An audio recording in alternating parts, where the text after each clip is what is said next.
Finding problems, that's easy. They exist in every community. I'm Terry Springs, your host. We're looking deeper, and we are talking solutions, finding out how we all can make a difference. Today on Talking Solutions, we are talking epilepsy.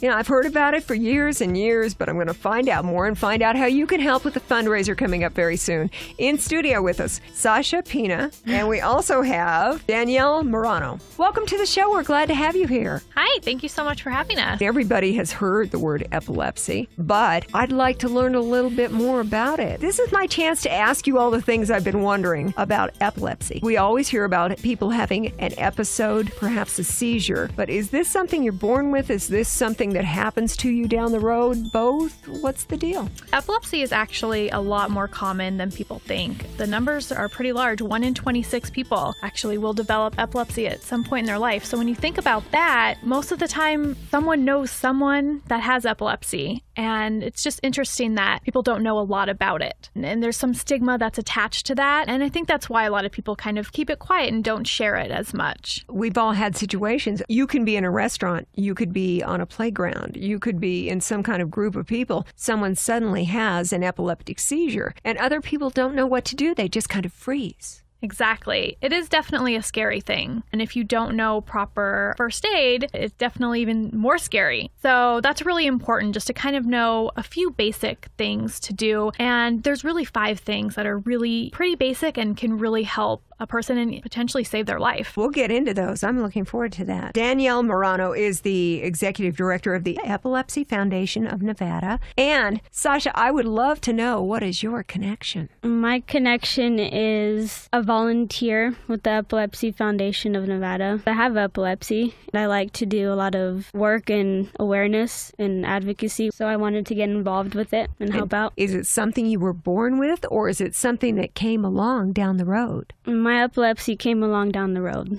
I got it from an injury. So like an accident or something triggered it. I always wondered, because a lot of times people will have some kind of a trauma, physical trauma in their life, and suddenly they are dealing with epilepsy. So what happened in your situation? When I was 16, I got a traumatic brain injury from sports, from soccer game. And then like 2 years later down the road, I got my first seizure. And then it just kept happening. So I got diagnosed with epilepsy. When you're getting ready to have an episode, do you feel when something is coming on? Yeah.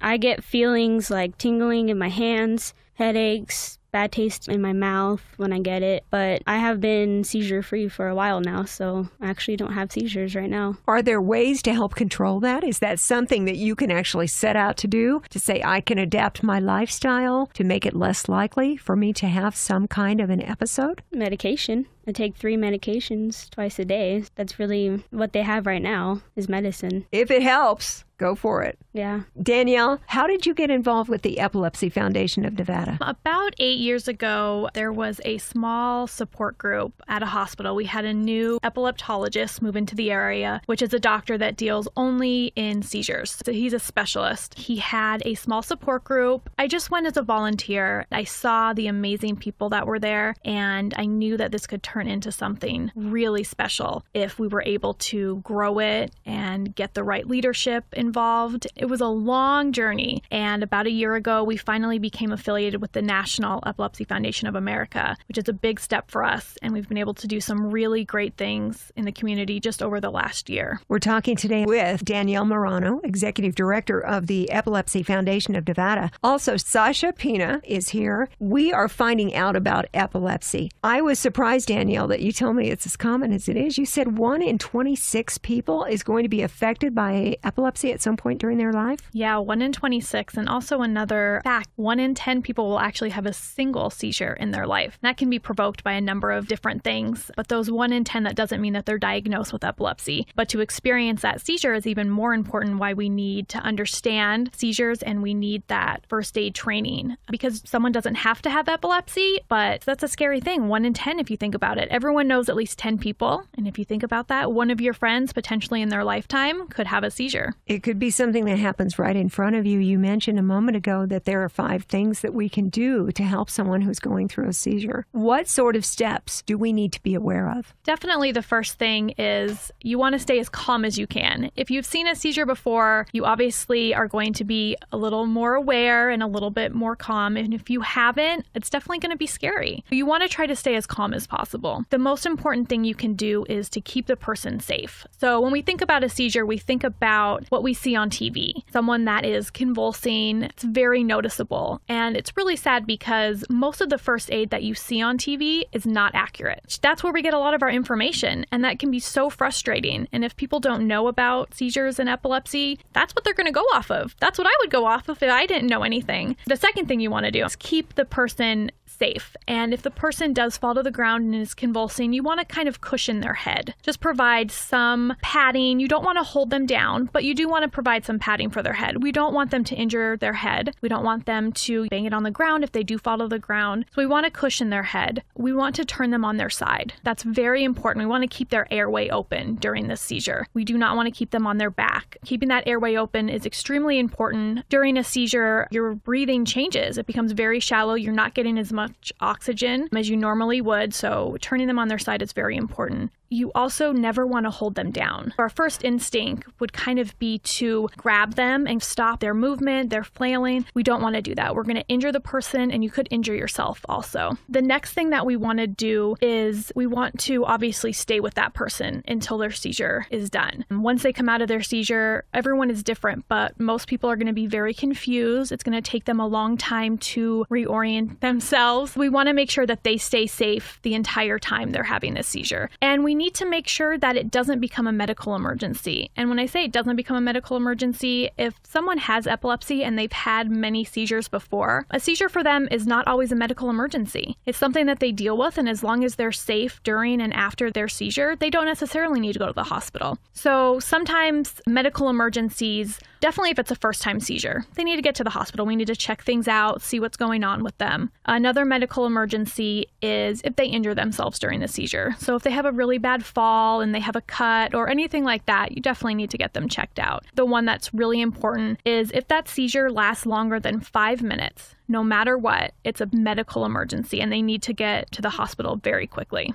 That's a long period of time. In most scenarios, if someone is having a seizure, moments seem like minutes. And 5 minutes of real time would be a very extended length for a seizure. Normally, a seizure is typically about 1 to 3 minutes. But after that 5-minute mark, it's a real medical emergency.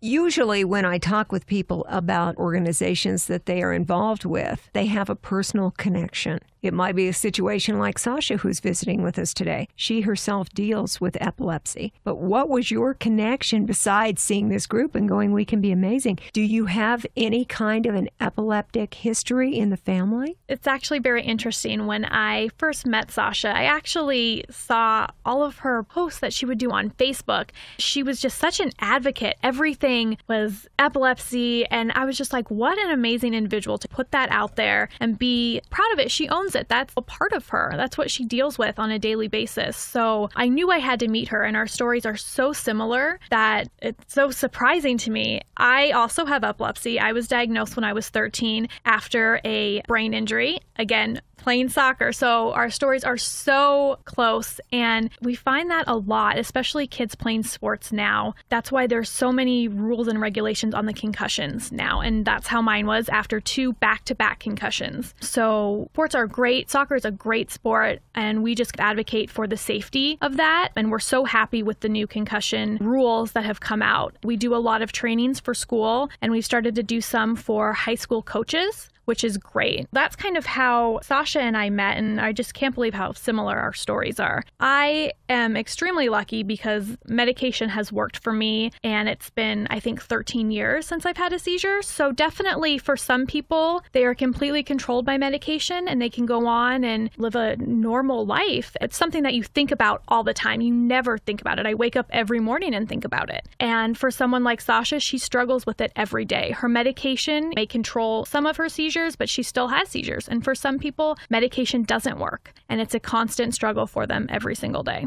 Sasha Pina is with us. Sasha, I love your story. It's always sad when an injury, like you talked about, playing sports and soccer, leads to a situation where you start dealing with epilepsy and seizures. But the way that you've taken it on, and as Danielle said, the way that you own it, the way that you're spreading information through social media and other sources like today, talking about it and making people aware. I think the tips that Danielle just gave us about keeping someone safe who's going through a seizure, good for us to know these things. Like I mentioned in the beginning, epilepsy is something everyone's heard about, but even though it's as common as you mentioned, as Danielle said, 1 in 26 people will deal with epilepsy at some point in their life, and an even greater number, 1 in 10, will have some kind of seizure, even though it may not actually be epilepsy during their lifetime. This is really common. Even though we've heard about it, we definitely need to be more aware. Would the event that you've got coming up here very soon be a great opportunity for us to get more information? There's a walk? There is. We are super excited. This will be our first walk. We've wanted to do this for a very long time. Our walk is on May 30th. It's at Sunset Park. Registration and check-in starts at 8, and we're going to kick off the walk at 9. There's going to be music out there, entertainment for the kids, lots of food, and it's really just a great time to bring the epilepsy community together in Las Vegas, because sometimes this is an isolating condition, and feeling like you're the only person with this is extremely sad and frustrating for individuals and families. And this is a great chance to bring everyone together and show everyone how strong we are and how proud we are to wear our color purple. There'll be a sea of purple shirts out there, and we are just so excited. I saw on your website the Welcome to Las Vegas sign with all of the purple bulbs to observe. What month is that? Every month is something. Every month is something. We celebrate Epilepsy Awareness Month in November. Gotcha. So with the Las Vegas sign, we were actually able to turn it purple, which is so awesome. Again, that's just raising community awareness, which is what we're really striving to do. And the walk will be a great opportunity to do that coming up next Saturday, May 30th at Sunset Park. So you will have other people who also have some kind of connection to epilepsy, either on their own or through their family, their social circle, or coworkers. People who know about epilepsy can fill us in, strengthen your community, bring more people in who also deal with the medical condition. It sounds great. What do we have to do to get involved in the walk? Pre-registration would be great. You can go onto our website. It's epilepsy.com/Nevada. It'll bring you to the walk link, and registration for adults is $30, which includes your walk t-shirt, your meal on walk day. For kids, it's $15, includes the same. Or if you don't get a chance to register before the walk, you can come down day of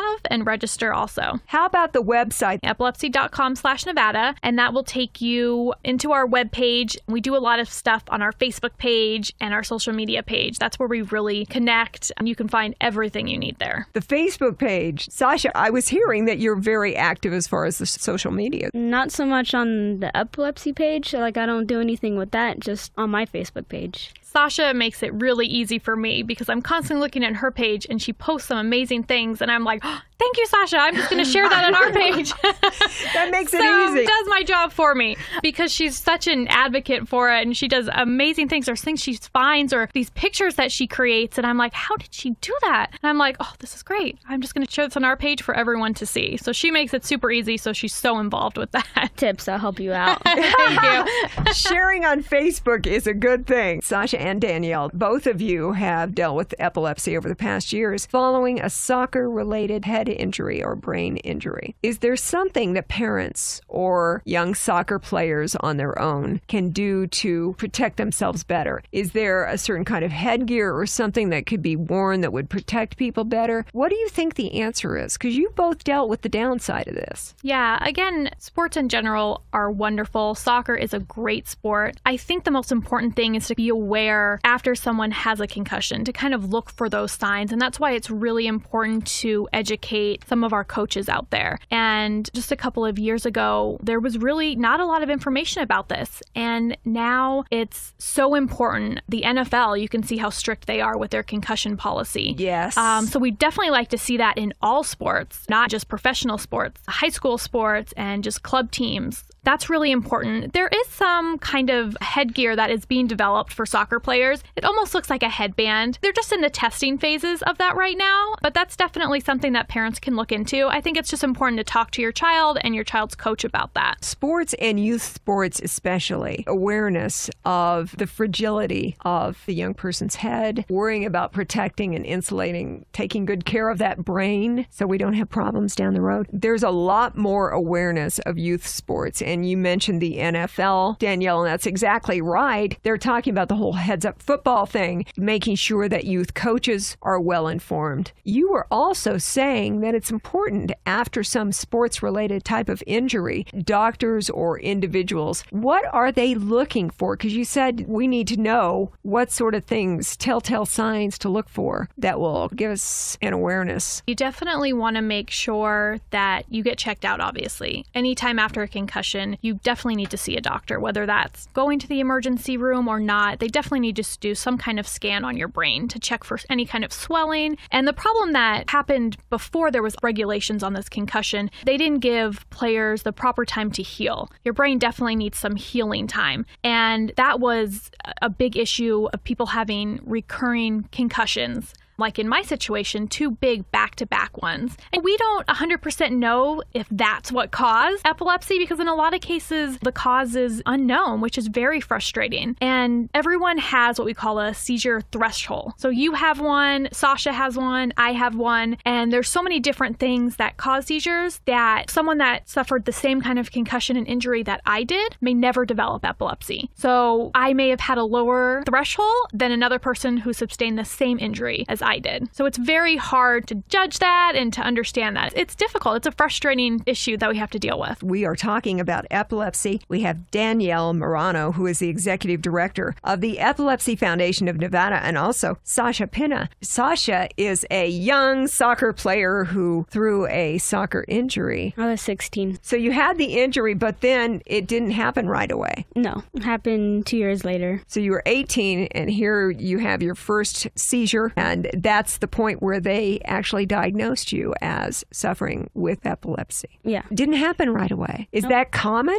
Danielle, you said you had 2 head injuries related to soccer years and years ago, and that they were quite close together. How long after those 2 events did you start getting a seizure? Mine was diagnosed when I was 13. So I think mine was within a year. And like I said, it's so different for everyone. The brain is an amazing thing. There's just so much we don't know about it. So like I said, for someone to sustain the same injury as I did or Sasha, their outcome can be completely different. We want to emphasize how important movement is. I know that, especially for young people, we're looking to keep them active 60 minutes a day. The whole NFL Play 60 program that you also hear about, that movement is so critical. But we also are concerned that when we get involved, especially in youth sports activities, and there are injuries, head injuries specifically, we're very concerned that we are protecting those kids. We see the after effect for a lot of these NFL players after they get through with their careers. Those concussions and the head injuries take their toll. But you've told us the 5 steps where we want to make sure that we stay calm, that we keep that person's, protect their head, turn them on their side. There are several different steps that we can take, and also to get them medical attention, because we want to minimize the impact, I would imagine, down the road. Absolutely. So we know some of the steps that we can take when we've got the kids out and active and something happens. We never want it to happen, but if something occurs, we know the things that we can step up and do to help that person. The Epilepsy Foundation of Nevada has got this walk coming up next Saturday on May 30th at Sunset Park. What a great place to get information, meet up with other people who are also affected with epilepsy.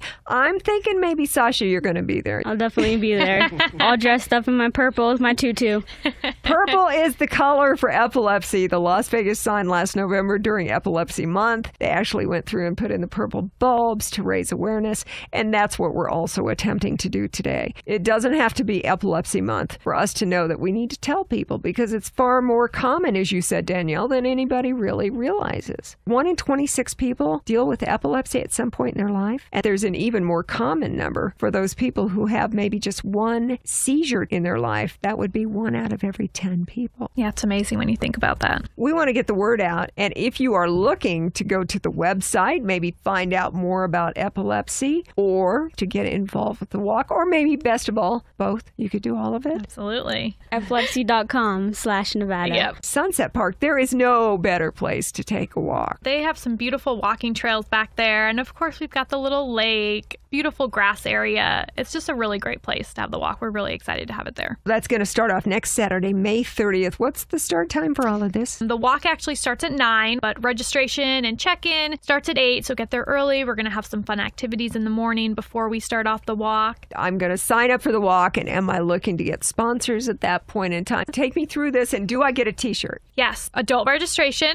$30. You get your t-shirt, get your meal. Children, 12 and under, $15 for them. Same thing, they get their t-shirt and meal. And we have some amazing teams have formed. Sasha has a team. She's Team Sasha. And she has 15 people that are actually on her team that are going to support her that day. They're going to dress up with her. And of those 15 people, she's gotten so much sponsorship. I think her team is at $850 raised. It's amazing. So people that are signing up aren't just signing up. They're going out. They're talking to their family members, their friends that maybe can't attend the walk, and they're getting sponsorship money. And that's how we really raise a lot of our money. Some of our top teams have raised $2,500, $1,000. It's just amazing how much, when someone's really passionate about something, how much they get behind it and how much it really means to them. Seeing the numbers here that you provided for me, Danielle, you said 27,000 people in Nevada affected by epilepsy. Sasha is going to be part of the walk. You said you're going to have on your purple t-shirt for epilepsy and a tutu. And my tutu. And you've got 15 people on your team. Am I thinking they're all going to have tutus? I don't know if the guys will, but that'd be pretty cool. I'm thinking, yeah, put pictures on social media at that point. Sharing this.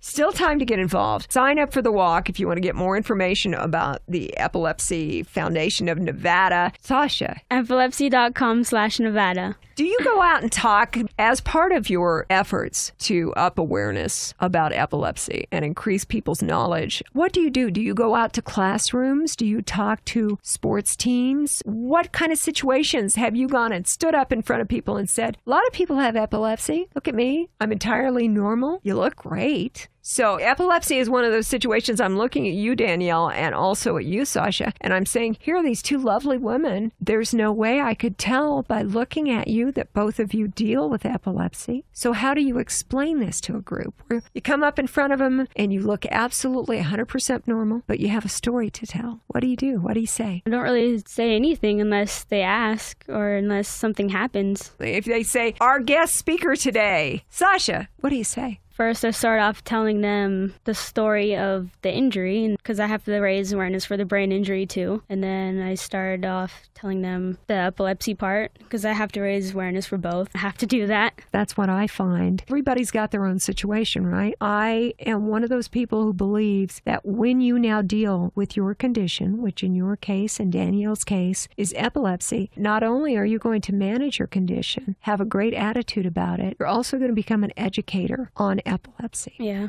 It's almost like this is the role in life. Nobody asks for it, but when it's put on your plate, you take it and you make it into something positive. And you say, I can help other people by making sure I expand awareness about this condition. Seems to me you're pretty good representatives. Yeah, I try to be. Nice work. Plan on seeing you at the walk. Also, Danielle, coming up next Saturday, May 30th. What's the name of the walk? The name is great. Dare to Walk for Epilepsy. And we use the Dare to. It's kind of our slogan, because with epilepsy, sometimes there's barriers or there's that stigma attached. So we want to dare to break through all of that. So this Dare to Walk is coming out, getting with other people, owning it, being proud. Yes, it's a bad thing. We never want to go through that, but it's part of my life and I'm going to deal with it the best I can. And I'm going to educate people. Sasha is such a great example of that. There's something that she's dealing with and she's turning it into a positive thing. And like I said, that's the way I met her. I saw her social media page and I said, wow, you don't see that a lot in a young woman, that she's proud to raise awareness for something that's so important to her. Epilepsy is nothing to be afraid of. It just exists. It's what you deal with. It's what you have on your plate. But certainly for anybody who encounters someone who is having an issue with epilepsy at any moment, in any crowd, if there's a seizure or some kind of an emergency situation going on, it's nothing to fear. It just is what it is. So you have to know how to work with it, what to do, how to deal with it. You ladies are doing a great job. And we really really appreciate you coming in to join us today on Talking Solutions. Could I get the website one more time, Sasha? Epilepsy.com/Nevada. And the walk information, Danielle, for next Saturday at Sunset Park? May 30th, Sunset Park, 8 a.m. Registration, 9 a.m. is when we're going to start the walk. Adults, $30, kids, $15. If you don't get a chance to register before that, come out. You can register on site, walk day.